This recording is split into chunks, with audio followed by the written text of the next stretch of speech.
Yun, magandang araw po sa inyo lahat. Welcome po sa Makapili TV. Nagbigay po ng pahayag si Pangulong Bongbong Marcos pagkatapos pong ibiyahe si Pangulong Duterte papuntang Netherlands.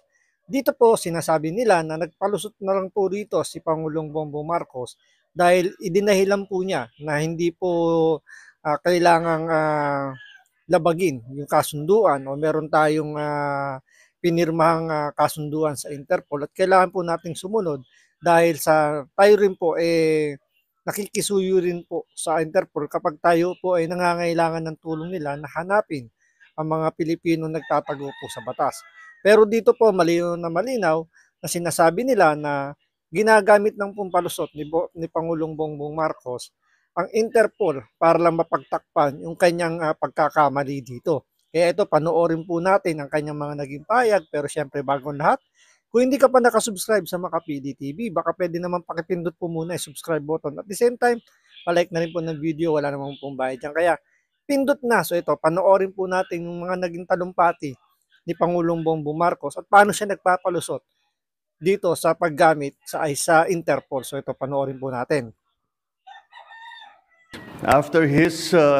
After his common law wife, Hanilet Avancenia, and members of his entourage arrived at 9:20 this morning from Hong Kong on Cathay Pacific flight number CX-907.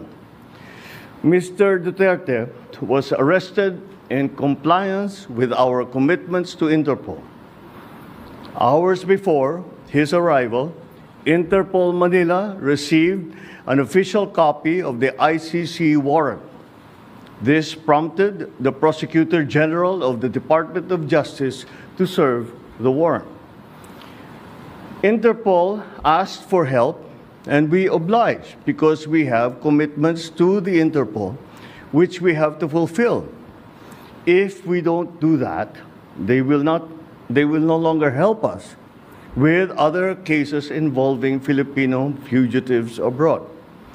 This is what the international community expects of us as the leader of a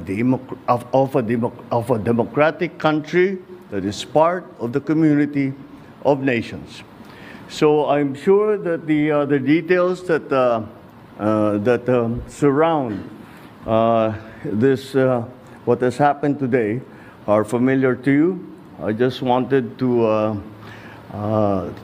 make very, very clear and give you the facts from for the departure of former President Duterte from the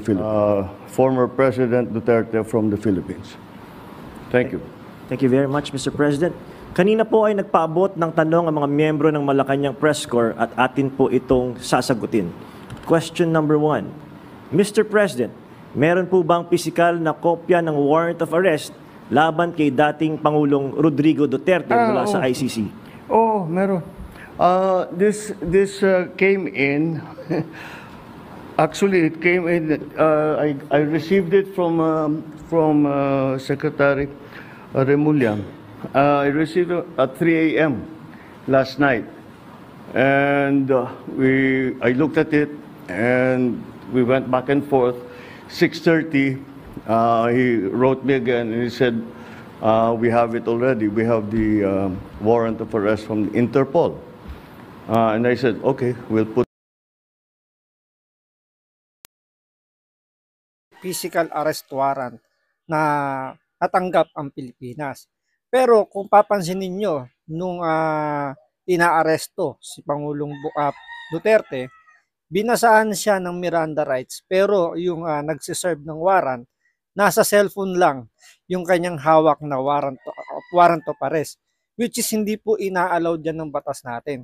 Pero dahil nga sa kagustuhan talaga nilang makuha si Pangulong Duterte, in-insist nila na mayroong warrant of arrest. So isa yun sa mga nakikita nilang technicality na hindi po nasunod doon sa pag-aresto kay Pangulong Duterte. Kaya ngayon sinasabi nila rito physical warrant. Wala pong physical warrant na pinakita kay Pangulong Duterte. Ito ano lang, digital lang. So electronic. So sinend lang po through email siguro. Pero wala po talaga yung actual na arrest warrant. So tuloy po natin. Okay, we'll put all our plans into place and sige, let's proceed as we had discussed. Now, that's what's happened. So yes, there is a very clear document that will explain when that will explain the basis on how we conducted this arrest of former President Duterte.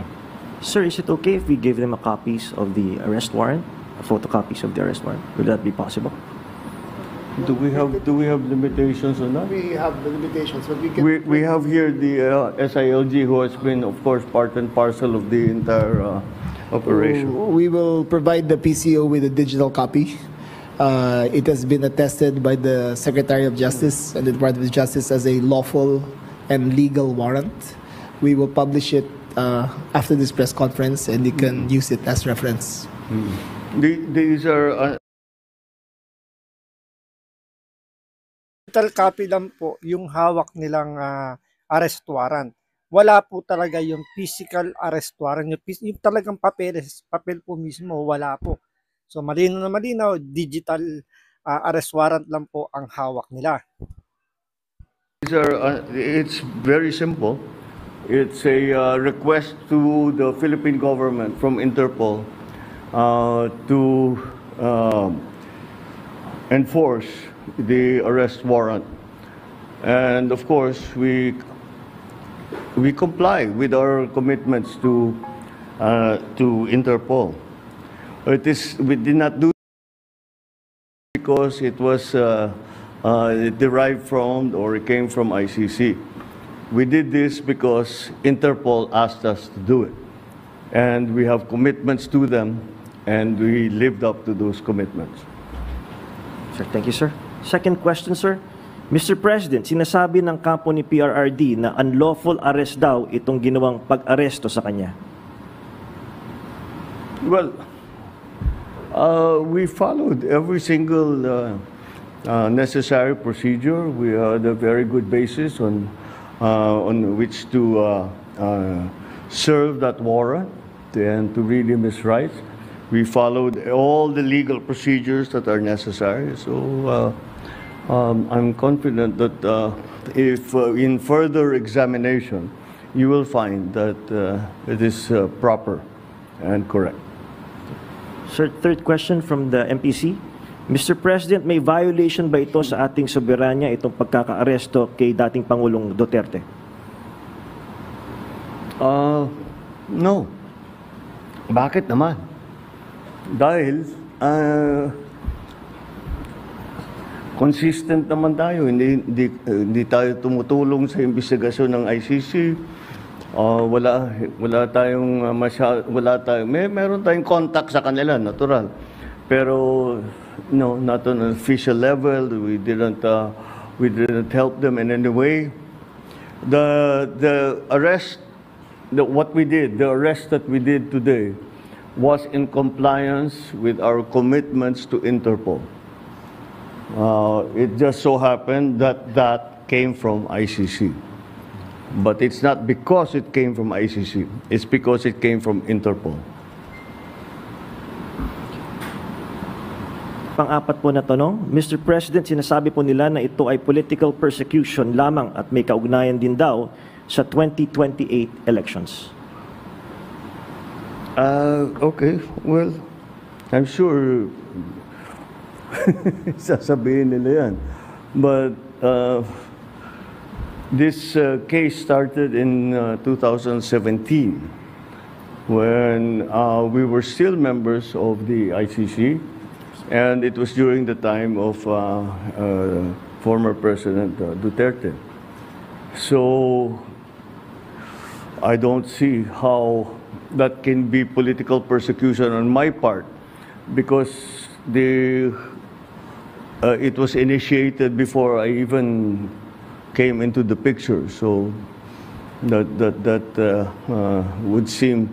But once again, we have to recognize that, of course, it's natural for people to put lalagyan ng politika, kulay ng politika. Pero sinundan lang natin yung ICC, yung Interpol. Wala tayong, hindi natin kinakausap yung ICC. Marami silang hinihingi sa atin ng mga dokumento, wala kaming binigay. Yun lamang, hindi natin mahindian ang Interpol. Pag sinabi sa atin, tulungan nyo kami, kailangan namin kunin itong taong ito. Dahil, kung maalala ninyo, lahat ng mga tumakas dito sa Pilipinas, kagaya ni Alice Go, kagaya ni Arnie Tevez, kung sino-sino pa, pati naman yung mga human trafficking sa Myanmar, pati sa mga nadadamay. Sinong tumulong sa atin para makita natin yung mga ating kababayan na inaapi at ginagamit sa masamang paraan? Ang Interpol. Kaya naman, dapat naman tayo, pagka sinabi sa atin, tulungan nyo kami sa ganito, tumulong kayo. Kaya naman, ganun ang ginawa natin. Maraming salamat, Mr. So, napansin nyo ba mga kababayan na parang itong si Pangulong Bongbong Marcos parang patawa-tawa lang, no? Di ba? Ngayon, ito tayo ngayon, sinasabi niya na kumbaga meron tayong commitment sa Interpol. Pero tandaan po ninyo, ang Interpol wala pong police power.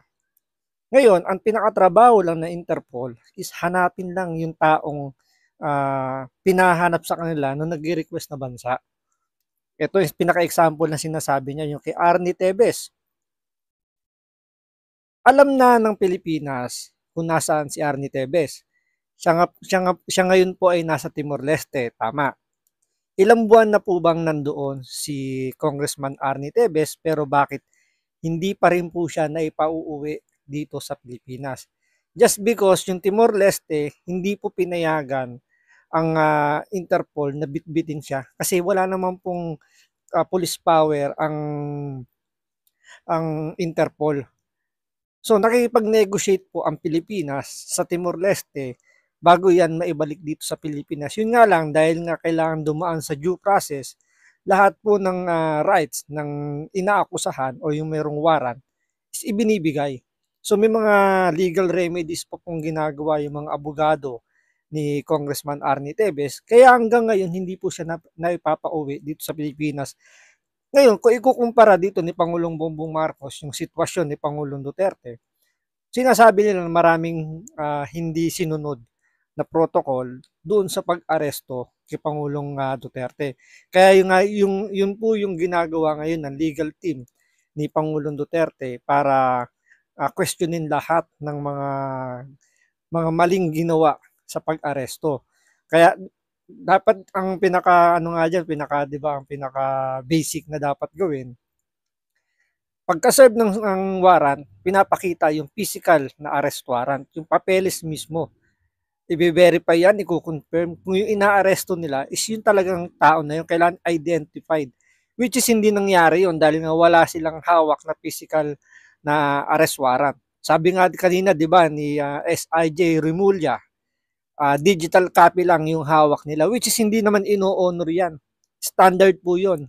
Pero dahil nga kailangan nilang makuha, kailangan nilang maialis sa Pilipinas si Pangulong Duterte, puwersa isinakay po sa eroplano at ngayon po nasa Netherlands na si Pangulong Duterte. So abangan po natin sa mga susunod na araw kung ano po yung magiging sitwasyon sa bansa po natin.